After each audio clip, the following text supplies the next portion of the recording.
slump officially over for the offense? You tell me. I never said we were in a slump. Those were your words, so I think it would be hard for you to say that now. But, yeah, tonight was great. Great performance by the offense, great performance by the team. I mean, scoring on all three phases, scoring by all the different ways that we did on offense. Great team win, great team effort. What message do y'all send when, having clinched the NFC East in a playoff berth before the game started, you still go out and put out a performance like this? Yeah, I don't know if many people knew that we clinched before the game. I didn't. That's kind of what my message was, talking to the guys in the circle up right there, was about going out and winning this division. So, I mean, I don't know if we're in the world or in the business of trying to send messages more than we're just trying to get better day in and day out, game after game, and make sure that we're playing our best ball, as I continue to say, and peaking at the right time headed into this tournament. You got the hats on. How did the celebration feel after the game?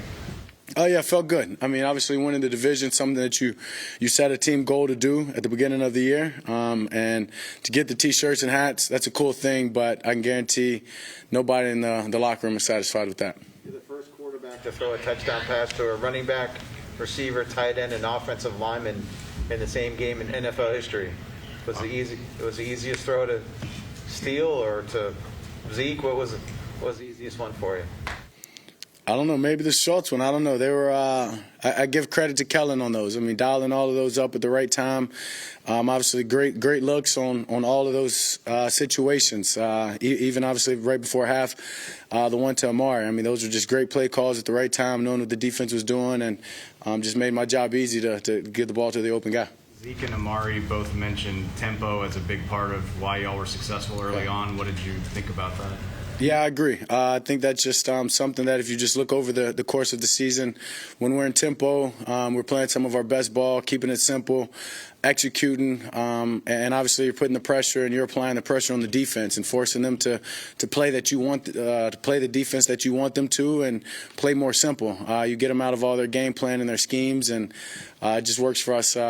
It works for us well. Were you more decisive with using your legs tonight than you had been? I mean, I think the opportunity came. Saw some lanes, felt the pocket a couple of times that allowed me to get out. And then as well as, I mean, I just feel good. Body feels good. Just knowing that, felt fast. So obviously back home, back in the turf, and felt good. I was going to say that you looked faster and quicker than you have in a while. I mean, did you feel that way? I mean, seriously, you looked like you had a lot of energy out there. Yeah, no, I mean, I did. But, I mean, I think that just goes into everything that I've put into the work that I've put into my body all season long, honestly. And you do it to make sure at this time of the year you're feeling the best. And when a lot of people are hurt and trying to deal with things, fortunate enough that I feel probably better than I have all season long. What were your observations of the home crowd tonight, Dak? Amazing. I mean, that atmosphere felt like a playoff atmosphere, obviously. I mean, we're coming in and trying to win this division and do it tonight here at home. And I think the fans, obviously sticking around now, still out here to support. With the game lopsided, they stayed. I think it was great all the way around, and I'm fortunate to have the fans that were a big part of the game. What number read was Terrence on the touchdown, and how long had y'all been talking about Connor only to go to Terrence? One more time? What number read was Terrence on the touchdown? You guys have been talking about McGovern to us. Was that part of the plan all along, get everyone focused on McGovern and go to Terrence? No, I mean, I wouldn't say that was part of the plan. I mean, Kellen just does a great job of dialing up some things, and he was the first read, honestly, first and only read, and that's why I give credit to Kellen. Great play call, great schemed up after the first time that we played these guys to pull that one out. You've been better at home, more explosive at home than on the road all season. And just sort of another example of that, even though we talked about the struggles on the road. But this is another example why you want to be at home during the playoffs. Yeah. I mean, for sure. As I told you before, I can't really tell you why the difference is at home and away. Obviously, we want to get the away numbers identical to these home numbers. But we're putting ourselves in a position to play at home. And I think that's important to make sure that we're playing our best ball regardless if it's home and away, as I said, the later part of the season, and we're trending in the right direction. Chris Collinsworth kept talking about your footwork, being in tune with everything. Were there any mechanical thing that you worked on to have an improvement in your footwork at all? He kept saying that you were on your balls, your feet, and doing things that you look smoother. I mean, I've just continued to work. I've told you guys that I wouldn't say that I was in a slump. I wouldn't say that. Now, I would also agree I wasn't playing my best ball, but at the same time, I mean, I've just continued to work and continue to work at the things that I know, trust the guys around me, trust the receivers, and I just think that's the process of that. You've been through kind of a rough 2-month stretch offensively, whether it's a slump or it's not. How reassuring is it to go out and play like that at this point in the year?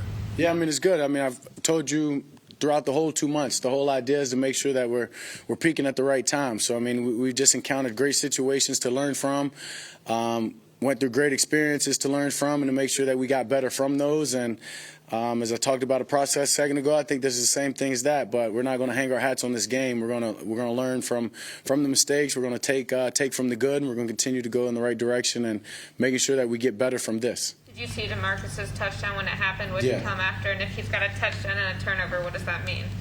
That doesn't double up the points by any means. No, but yeah, it was impressive. If anything, I thought maybe we need to get him in over there at the jumbo wide position and maybe get him a pass. And yeah, it was incredible. Just the high knees and high stepping along the sideline.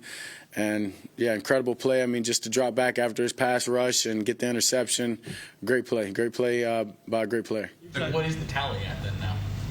Yeah, you tell me. I don't know. I know we kicked their butts today. I told you they kicked our butts last week, and we got them good today. But we'll continue this thing going. Excited for the challenge next week. Dak, the Christmas outfit you had on yesterday, whose idea was that, and how did the holiday go for you, man? The reindeer outfit? You like that? Yeah.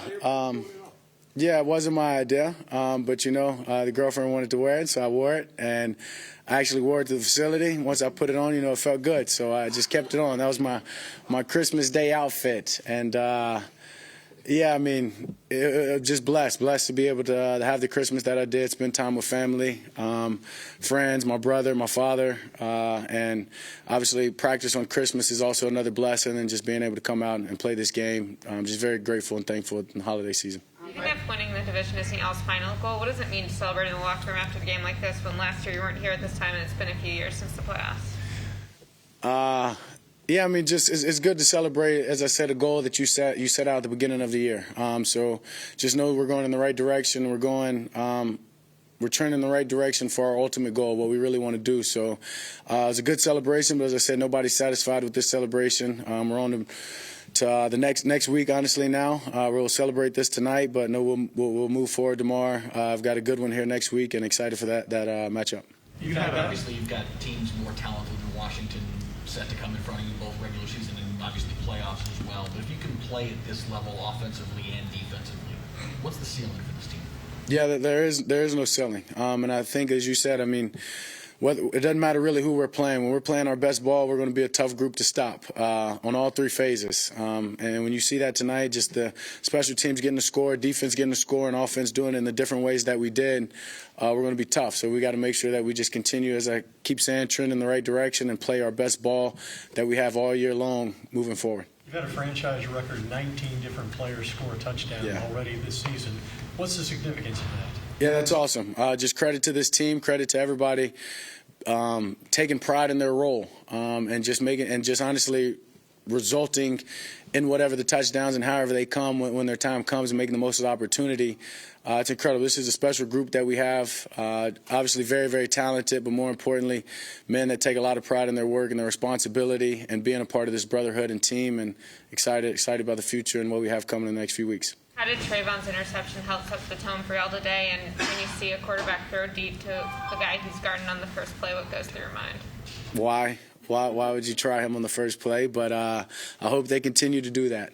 He's a great player, and congrats to him on tying the record and looking forward to him on beating the record. But he's a great player, and obviously it sets the tone when they go out there. And I think just more than anything, a mentality. I think that's what they were trying to do. Obviously going at Trayvon on the first play, and then him resulting in an interception where it looked like he was the receiver. At that point, we got things rolling, and we never looked back.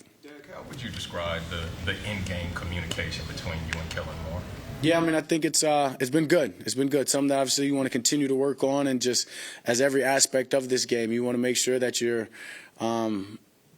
you're peaking and you're doing it the best, as I continue to say in the latter part of it. And I think it's just gotten better game in and game out. But Kellen's a guy that I've been around for all my 6 years in the NFL, so understanding what he wants to do when he's calling the play and obviously know why he's calling it is huge for me. So we can continue to do that, not just throughout the week, but during the game, serves well for us in the offense. During Malik Turner's run zigzag, you're going crazy on the sideline.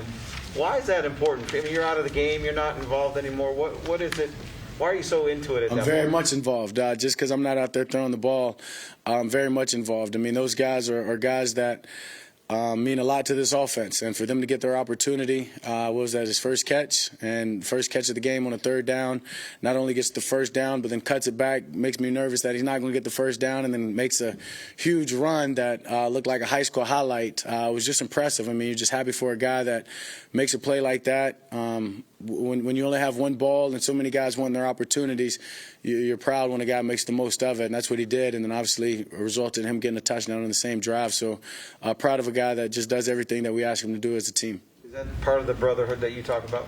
Yeah, for sure. Just the unselfishness and whatever your role is, there's not one bigger or smaller than anybody's. And it's all about supporting each other and just making sure that we're lifting each other up in the midst of everything that we're going through the success and through the downs. And, it's a great group to be a part of. You had a very vintage Dak throw to Gallup where you broke out of the pocket and threw it on the run. I think it was second quarter, right sideline. I know you've been adamant this whole time that you're healthy, but as you play more and get further away from the calf injury, do you feel more comfortable making throws like that? Yeah, I mean, it was a simple throw. I moved up in the pocket, and he was behind the defense, and I've thrown the ball. I mean, the calf injury's been behind me for weeks now. You guys can continue to talk about it if you want. As I said, I hadn't played my best ball, but I promise you it's not because of my calf. But, yeah, it was an easy play.